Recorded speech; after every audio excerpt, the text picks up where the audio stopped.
بغیر غور کیے انسان کی سمجھ میں کچھ نہیں آ سکتا، اس لیے قرآن نے ہمیں تفکر اور تدبر کرنے کا حکم دیا ہے۔ ہمیں آج 10 محرم الحرام ہے۔ آج کے دن نواسۂ رسول حضرت امام حسین علیہ السلام اپنے جانثار ساتھیوں کے ساتھ کربلا کے تپتے ہوئے ریگزار میں صحرا میں شہید کر دیے گئے۔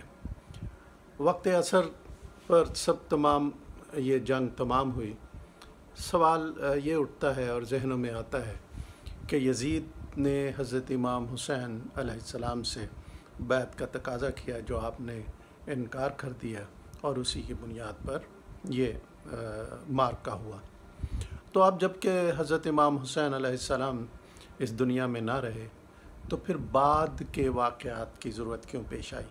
یعنی ہم یہ دیکھتے ہیں کہ شہادت امام مظلوم علیہ السلام کے بعد خیموں کو لوٹ لیا گیا، بیبیوں کی چادریں چھین لی گئیں، جو ان کے زیورات تھے ان کو بزور چھین لیا گیا۔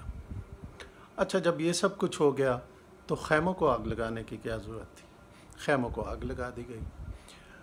حضرت امام زین العابدین جو بیمار تھے، ان کے نیچے اور بے ہوشی کے عالم میں تھے، ان کے نیچے جو بستر بچھا ہوا تھا اس کو بھی کھینچ لیا گیا۔ تو جب سب کچھ لوٹ لیا گیا، خیموں کو آگ لگا دی گئی، تو اس کے بعد بھی یہ آگ سرد کیوں نہ ہوئی؟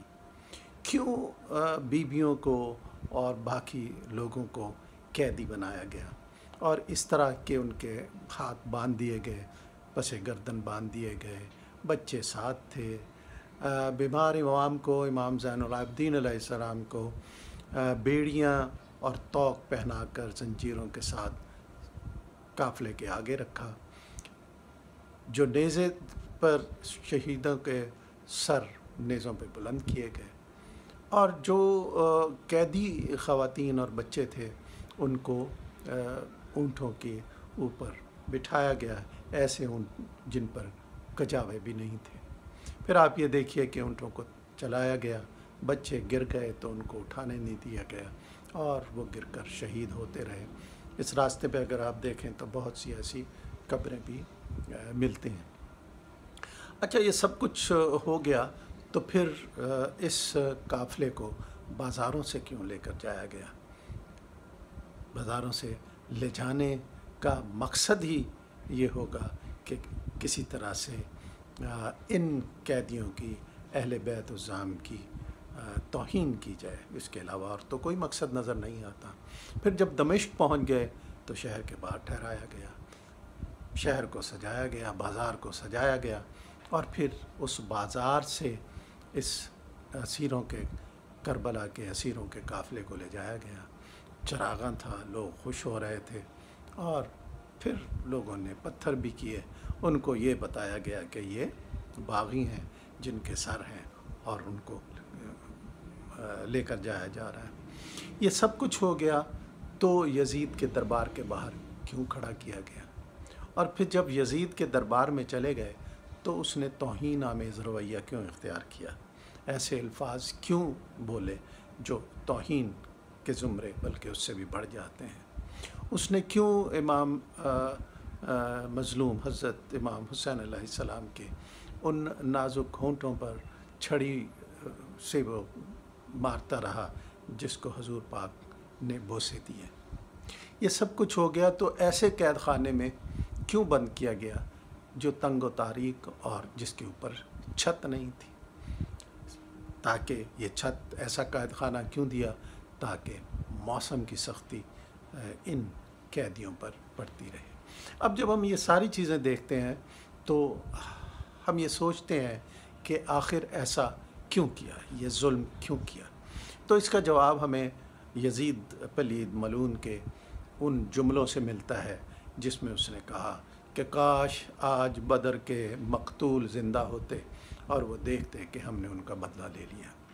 تو اس سے یہ پتہ چلتا ہے کہ اہل بیت الزام سے یزید کے دل میں ایک مسلسل دشمنی اور بغض تھی، اور وہ اپنے وہ آبا و اجداد جن کو جن کو بدر میں اسلام کی پہلی جنگ میں مولا کائنات نے قتل کیا تھا، ان کا بدلہ اس کے رگو پے میں تھا۔ اور یہی ہمیں نظر آتا ہے کہ وہ بدلے کی آگ میں اتنا آگے بڑھ گیا، اتنا جل گیا کہ وہ ساری چیزیں اس نے کی۔ اب ایسے کام کرنے والے کو ہم کیوں کر ایک مسلمان مان سکتے ہیں؟ مانا نہیں جا سکتا، اس لیے کہ کلمے کے کچھ تقاضے ہیں، ان کو پورا کرنا پڑتا ہے۔ اگر آپ وہ تقاضے پورے نہیں کرتے تو یہ ممکن ہی نہیں۔ یعنی حضور پاک نے جاتے ہوئے جو حدیث ایک متفق ہے، اس میں یہ کہا گیا کہ آپ جاتے ہوئے دو چیزیں چھوڑ کر جا رہے ہیں، قرآن اور اہل بیت، ان کو تھامے رہو گے تو گمراہ نہیں ہوگے حتیٰ حوض پہ پہنچ جاؤ۔ تو اب اگر کوئی ان کو نہیں اپناتا تو پھر وہ کیوں کر ہدایت یافتہ ہو سکتا ہے؟ یقیناً نہ صرف یزید بلکہ اس کے حکم ماننے والے اور جنگ کرنے والے، اس کے مشیر، اس کے قاضی، سبھی گمراہ تھے، اور انہوں نے وہ ظلم کیا جو کسی صورت معاف نہیں کیا جا سکتا، اور ان کو مسلمان کہنا بھی شاید میرے نقطۂ نظر میں تو یقیناً مسلمان کی ایک توہین ہے کہ ایسے بدبخت کبھی بھی مسلمان نہیں ہو سکتے۔ وہ علامہ اقبال نے کیا خوب کہا ہے کہ زباں سے کہہ بھی دیا لا الہ تو کیا حاصل، دل و نگاہ مسلمان نہیں تو کچھ بھی نہیں۔